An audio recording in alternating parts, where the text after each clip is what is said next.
Moi, j'ai pas poussé de politique IA en interne. Ok. Tu vois, j'ai préféré que ce soit organique. Et en fait, ce qui s'est passé, c'est qu'il y a eu des gens un peu ambassadeurs en interne.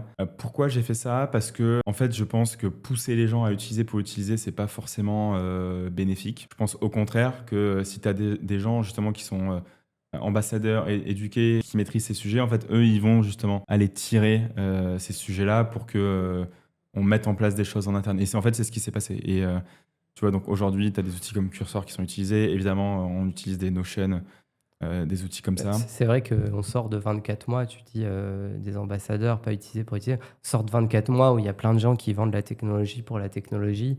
Et après, va savoir ce qu'on peut faire avec. Moi, je pense Ouais. comme toi que il faut plutôt partir de problèmes et de solutions, ce que vous faites sur Euro, pour se dire quel est l'impact que je vais rechercher et pas empiler des licences à gauche, à droite, ça crée du bruit. C'est pas nécessairement bien dans l'adoption. Et je pense que du coup, la mission, c'est pas tellement de dire aux gens qu'il faut qu'ils fassent un truc avec de l'IA, mais plutôt éduquer les mentalités qui sont maintenant, dès que vous avez des problèmes, en fait, posez-vous la question de est-ce que vous pouvez pas le solutionner avec de l'IA.